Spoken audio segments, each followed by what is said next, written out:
দর্শক, ঢাকার পুরান ঢাকার মিটফোর্ড হাসপাতালের সামনে যে সোহাগ হত্যাকাণ্ড, সেই হত্যাকাণ্ড নিয়ে আলোচনা থামছেই না। সেই হত্যাকাণ্ড নিয়ে দেশ উত্তাল হয়ে উঠেছে এবং দেশের পরিস্থিতি গত বছরের মতো আবারও হতে পারে এমনটা ধারণা করা হচ্ছে। যে আভাস চতুর্দিক থেকে মিলছে, সেই আভাসে মনে হচ্ছে দেশ আবার অস্থির পরিস্থিতির দিকেই যাচ্ছে। কিন্তু সেই ঘটনাটাকে বিএনপি কিভাবে দেখছে? বিএনপির শীর্ষ নেতা তারেক রহমান একভাবে ব্যাখ্যা করেছেন, যে ব্যাখ্যাটা খুবই গুরুত্বপূর্ণ এবং একদিক থেকে দেশের জন্য, সরকারের জন্য বেশ ভয়াবহ একটা বার্তা। আবার বিএনপি নেতা রুমিন ফারহানা প্রশ্ন করেছেন যে যে ঘটনাটা সামাজিক যোগাযোগ মাধ্যমে আসলো, সেই ঘটনাটা দুদিন পরে সামাজিক যোগাযোগ মাধ্যমে আসলো, তার আগে সরকার কোথায় ছিল? সরকারের দিকে ইঙ্গিত করেছেন। এবং সরকারের দিকে শুধু রুমিন ফারহানা না, দেশের সুস্থ ধারার যে কোনো মানুষ, সৃজনশীল মানুষ, সুশীল সমাজ, বিশ্লেষক সকলেই আসলে প্রশ্ন করছেন সরকারের ভূমিকা নিয়ে। সরকারের ভূমিকা কি যথেষ্ট? সেই প্রশ্নটা চতুর্দিক থেকে আসছে। কি বললেন রুমিন ফারহানা?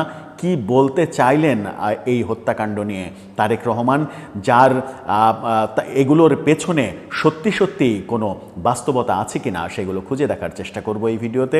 থাকবেন পলিটিক্স টিভির নিয়মিত আয়োজনে।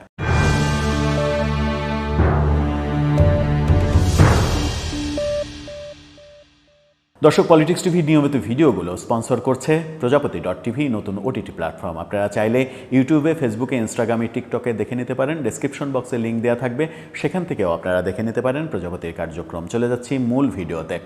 বলছিলাম, মিটফোর্ড হাসপাতালের সামনে যে হত্যাকাণ্ড হয়েছে, সোহাগ হত্যাকাণ্ড, সেই হত্যাকাণ্ড নিয়ে আলোচনা থামছেই না। কিন্তু সেই হত্যাকাণ্ড নিয়ে নানা রকমের প্রশ্ন উত্থাপিত হচ্ছে। গতকালকে একটি অনুষ্ঠানে বিএনপি নেত্রী রুমিন ফারহানা তিনি সরাসরি প্রশ্ন করেছেন, যে ভিডিওটা সামাজিক যোগাযোগ মাধ্যমে আসলো সেটা দুদিন পরে আসলো, এই দুদিন সরকার কোথায় ছিল? এই দুদিন সরকার কি করেছে? সরকার কি কোনো পদক্ষেপ নিয়েছে? এই দুদিনের উদাহরণ দিয়ে তিনি বোঝাতে চেয়েছেন যে গত 11 মাসে যত মব হয়েছে, সেই মবের কাণ্ডে সরকার কি কোনো অ্যাকশান নিয়েছে? সরকার কি কোনো প্রতিকার করেছে? প্রতিকার করেনি। সরকার নিশ্চুপ ছিল। যখন সামাজিক যোগাযোগ মাধ্যমে ভাইরাল হলো, তখন এই আসামি ধরা, তখন এটা উঠে পড়ে লাগা, তখন গণমাধ্যমের খবর, গণমাধ্যমকেও প্রশ্নবিদ্ধ করা যায় যে ওই 2 দিন গণমাধ্যম কোথায় ছিল? গণমাধ্যম কেন এত বড় ঘটনার খবর পায়নি? তার মানে কি খবরকে গণমাধ্যমের কাছে যেতে হবে, নাকি গণমাধ্যম খবরের কাছে যাবে? এটা একটা বড় প্রশ্ন। বাংলাদেশের সাংবাদিকতার ক্ষেত্রে এই প্রশ্নটা বারবার আসে যে বাংলাদেশের বেশিরভাগ সাংবাদিকরা এখন খবরের কাছে যায় না, খবর তাদের কাছে আসবে এই অপেক্ষাতে বসে থাকে। তারা মানে যে গণমাধ্যম, মূলধারার গণমাধ্যম, তারা সোশ্যাল মিডিয়ার উপরে অনেকখানি নির্ভরশীল। সোশ্যাল মিডিয়ার তথ্যকে নিয়ে তারা ইদানিং সব থেকে বেশি খবর করে। এই ক্ষেত্রেও তার ব্যতিক্রম আমরা দেখিনি।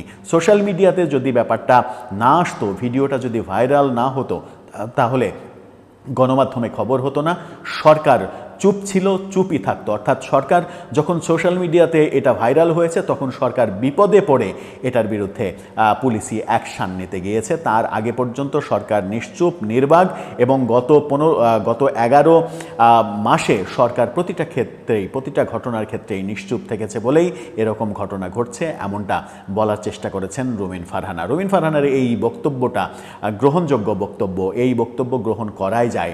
কিন্তু সাথে যদি তিনি এই কথা বলতেন যে সারা দেশে এই ঘটনা সহ যত ঘটনার সঙ্গে বিএনপি জড়িত, সেই জড়িত থাকার এই ঘটনাতে যেমন বিএনপি আনুষ্ঠানিকভাবে প্রতিবাদ করছে, মিছিল করছে, প্রত্যেকটা ঘটনার বেলাতে বিএনপি সেরকম যদি ব্যাপার স্যাপার ঘটাতো, সেরকম যদি উপস্থিতি তাদের হতো, প্রতিবাদ উপস্থিতি যদি তাদের হতো, তাহলে এত দূর আসতো না এই ঘটনাগুলো, অনেক আগেই এই ঘটনা থেমে যেত। অন্যদিকে বিএনপি নেতা তারেক রহমান তিনি প্রশ্ন করলেন, তিনি যেটা বললেন, একটা নতুন তথ্য দিলেন, সেটা হচ্ছে যে যিনি খুন হয়েছেন তিনি যুবদলের সঙ্গে সম্পৃক্ত, যুবদলের সদস্য, কিন্তু যে প্রধান আসামি তাকে খুন করেছে সে বিএনপির রাজনীতির সঙ্গে জড়িত নয়। এবং তিনি সরাসরি অভিযোগ করলেন যে ভাড়া করে লোক আনা হয়েছে, যে প্রধান, অর্থাৎ হত্যাকাণ্ডের যে প্রধান, তাকে গ্রেপ্তার না করে অন্যদের গ্রেপ্তার করা হচ্ছে। এবং সেই অন্যদের গ্রেপ্তার করা হচ্ছে কেন, প্রধান আসামিকে কেন গ্রেপ্তার করা হচ্ছে না, এবং তিনি এটাও বলেছেন যে প্রধান আসামিকে সরিয়ে দেওয়া হয়েছে, সরিয়ে দিয়ে অন্যদেরকে গ্রেপ্তার করে একটা নাটক সাজানো হচ্ছে, যে পরিকল্পনাটা সরকার থেকেই করা হয়েছে। অর্থাৎ সরাসরি তিনি সরকারকে দোষারোপ করলেন, সরকারকে দোষারোপ করে তিনি বললেন যে এই হত্যাকাণ্ড ভাড়াটে লোকদের দিয়ে করানো হয়েছে এবং এটা একটা একেবারে সুনির্দিষ্ট ষড়যন্ত্র, বিএনপির বিরুদ্ধে একটা ষড়যন্ত্র, এবং বিএনপির বিরুদ্ধে এই ষড়যন্ত্র করে দেশকে অস্থিতিশীল পর্যায়ে নিয়ে যাওয়া, দেশের আইনশৃঙ্খলা পরিস্থিতির চরম অবনতির দৃশ্যায়ন বাস্তবতা দেখানো, এবং সেটা দেখানোর ফলে নির্বাচনকে বিতর্কিত করা এবং নির্বাচনকে বিলম্বিত করা, সেটাই মুখ্য উদ্দেশ্য, এমন তাদের বিশ্লেষণে আসলে উঠে আসছে।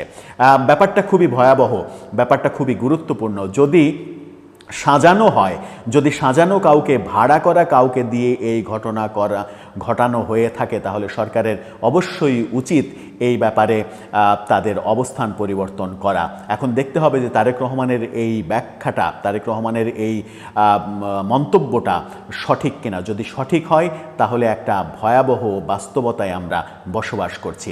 আর যদি তার এই বক্তব্যটা রাজনৈতিক হয়, যে তার দলের লোকজন যেহেতু করেছে সেহেতু এখন যে কোনোভাবে যুক্তি তর্ক দিয়ে যে কোনোভাবে ওই ব্যাপারটা থেকে ওভারকাম করতে হবে, সেটা তার দলীয় কৌশল হতে পারে, সেটা ভিন্ন বিষয়। কিন্তু তার অভিযোগ যদি সত্যি হয় তাহলে আমার মনে হয় যে এখনই আইনশৃঙ্খলা রক্ষাকারী বাহিনীর এই ব্যাপারে তৎপর হওয়া উচিত, যে এই প্রধান আসামিকে, এই ভাড়াটে খুনিকে, যে তার দলবল নিয়ে এসে একটা মবের রাজত্ব কায়েম করলো, ত্রাসের রাজত্ব কায়েম করলো, এবং ওপেন সবার সামনে, শত শত মানুষের সামনে 100 ফিট দূরেই হচ্ছে আনসার ক্যাম্প, আনসার সদস্যরা কেউ এগিয়ে আসলো না, পুলিশ কেউ এগিয়ে আসলো না।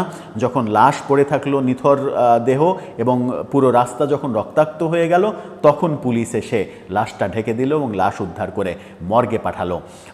অর্থাৎ সেই চিরন্তন যে প্রবাদ ডাক্তার আসিবার পূর্বেই রোগীর মৃত্যু হইল, সেরকম অবস্থা বাংলাদেশের প্রত্যেকটা ক্ষেত্রেই হচ্ছে। পুলিশ আসিবার পূর্বেই মানে ভুক্তভোগীর মৃত্যু হইল, অতঃপর পুলিশ তাহার লাশ উদ্ধার করিয়া মর্গে পাঠাইল, ময়না তদন্ত করিল, তারপর তাদের যে চেনা সুরে কথা বলল, সরকার যেভাবে শিখিয়ে দেবে সেভাবে সেই সুরে কথা বলল, যেন এই দায়টা কোনোভাবেই সরকারের কাঁধে না যায়। দর্শক, এই যে মন্তব্য, তারেক রহমানের যে মন্তব্য এবং রুমিন ফারহানার যে বক্তব্য, এই বক্তব্যের বাস্তবতা আছে, এটা আমাদের পক্ষ থেকেও আমরা বলছি বাস্তবতা আছে, কিন্তু তারেক রহমানের বক্তব্যটা সঠিক কিনা সেটা অবশ্যই ইনভেস্টিগেশন করা উচিত, এবং সঠিক হলে প্রকৃত রহস্য জনসম্মুখে উন্মোচন করা উচিত বলে আপনিও কি মনে করেন? আপনার মতামত জানিয়ে লিখতে পারেন আমাদের কমেন্ট বক্সে।